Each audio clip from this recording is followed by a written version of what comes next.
geopolitical tension ini bisa emerge di mana-mana gitu ya. Ya kita lihat sekarang di Gaza gitu ya, tapi jangan lupa war di Ukraine itu masih berlanjut, lalu juga api dalam sekam gitu ya, perkembangan di semenanjung Korea maupun di Taiwan ya, Taiwan Straits. Jadi sebenarnya di mana-mana ada potensi untuk terjadinya resiko. Tapi mungkin buat investor, terutama investor yang bisa medium to long term, jangan terlalu khawatir karena geopolitical tension itu ya memang memberikan volatility gitu ya, tapi biasanya fade away, tidak lama gitu ya, kecuali dia ada dampak fundamental gitu. Tapi kalau sifatnya sentimen, nah itu dia fade away tidak lama. Nah justru pakai kesempatan untuk melakukan buy on weakness. Karena seperti di sesi sebelumnya kita sudah paparkan bahwa ekonomi kita oke, bertumbuh oke, dan peluang di equity maupun fixed income market juga menarik. Sentimen yang lainnya lagi mungkin outcome dari pemilu gitu ya, tapi mungkin ini juga isolated karena kita sudah 4-5 kali gitu ya menyelenggarakan pemilihan umum, semuanya berjalan lancar di koridor hukum gitu ya, tidak berlanjut dengan bentrok horizontal dan lain sebagainya. Nah itu mungkin yang akan memicu kaburnya investor dari Indonesia. Tetapi kalau sifatnya adalah pengajuan gugatan, tuntutan tentang kecurangan, itu saya rasa biasa. Even di Amerika juga itu terjadi.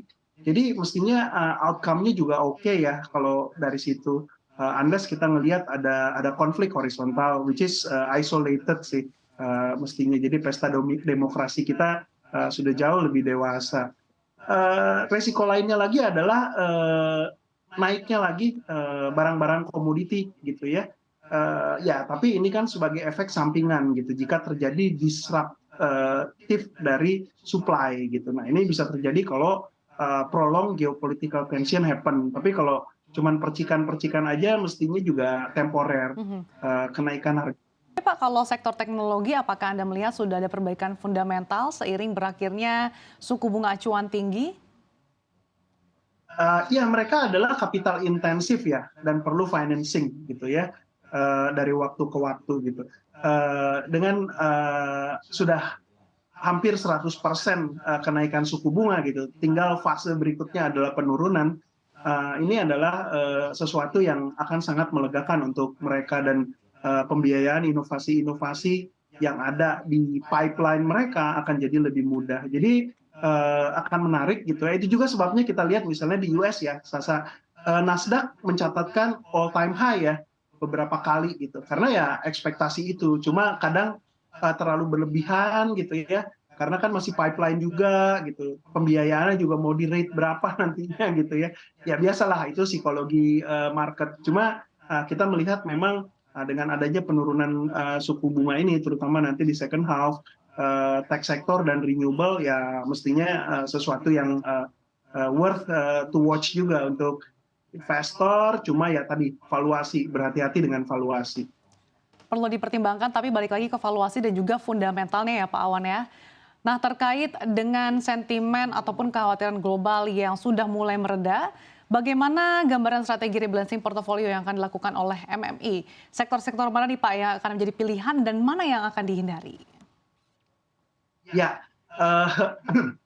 dari bulan ke bulan atau tiap 3 bulan, kalau saya berbicara di sini, hal ini selalu ditanya ya. Tapi tidak berubah seperti apa yang saya pernah sampaikan di Januari atau Februari 2023, bahwa kita overweight di equity, blue chips gitu ya. Kita suka sektor-sektor opening ekonomi gitu ya, consumer gitu ya, telekomunikasi, banking kita suka, dan ini tidak berubah gitu. Di 2023 juga kita suka itu. Well, di second half mungkin kita selective buy ya untuk beberapa nama, mungkin di di teknologi ataupun di renewable gitu ya. Jadi seperti 2023 kita bullish, dan kita bilang target kita menuju 74 ya. 2023 di awal tahun. Well, hari ini masih 7.250-an, tapi saya pikir valuasi seharusnya bisa ke sana gitu ya menuju akhir tahun. Cuma ya ada faktor sentimen ya. Cuman good enough gitu Ya. dari apa yang kita prediksikan.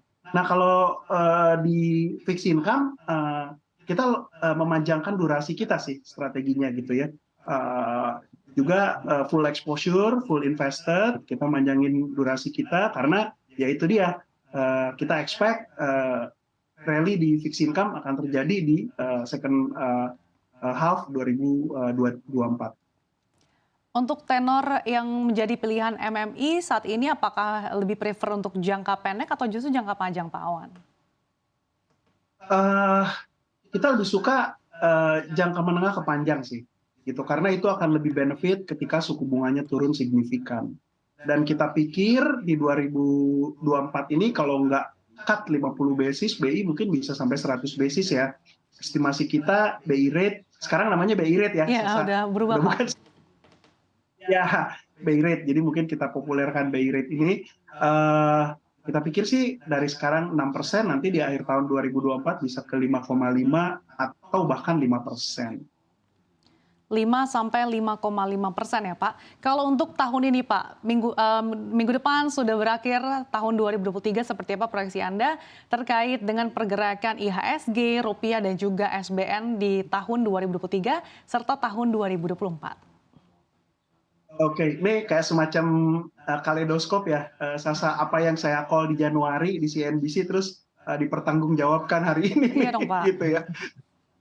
Iya, oke. Nggak berubah, call kita equity tetap di 7.400, jadi bisa saja terjadi window dressing dari saham-saham big cap ya, gitu. Tapi seburuk-buruknya saya rasa di level 7.200, 7.250, IHSG akan menutup tahun 2023.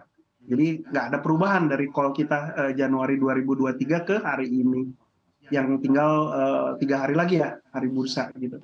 Lalu kalau untuk BI rate, alhamdulillah prediksi kita berada dalam range ya, dari kita katakan 5,5 sampai 6, dan BI rate berada di 6% ya. Di rapat Dewan Gubernur yang terakhir tetap pause di 6%. Lalu kalau untuk fixed income, kita juga punya pandangan bond 10 tahun mestinya year end 2023 itu berada di antara 6 yieldnya ya, 6% sampai 6,5. Nah, hari ini memang sempat ya di November naik ke 7,2, orang-orang panik gitu ya.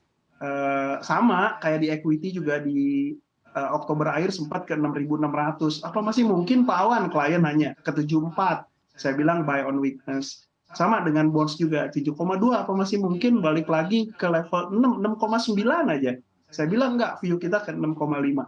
Hari ini Indo GB kita sudah tembus 6,5 ya, 6,45 gitu ya yield. Jadi ya yang itu juga betul. Yang kita agak meleset adalah memang di IDR ya, USD IDR kita pikir mestinya bisa hovering di 15.000, tapi ternyata hari ini kita lihat di 15.500. Ya memang susah ya kalau forex itu banyak banget parameter yang harus dipredik, dan kita berada pada posisi yang keliru, tapi not bad gitu, karena berarti kita di pasar internasional barang-barangnya jadi murah di harga rupiah yang 15.500 ini.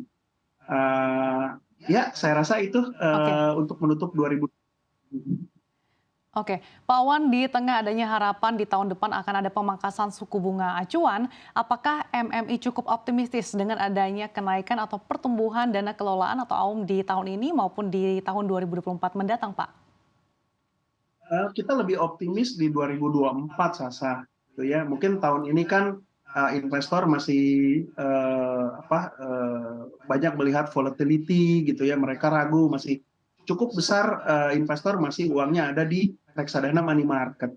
Nah, tahun depan akan lebih clear gitu ya, either mereka pilih equity, reksadana equity atau reksadana pendapatan tetap gitu ya, karena dua-duanya memberikan imbal hasil yang menarik.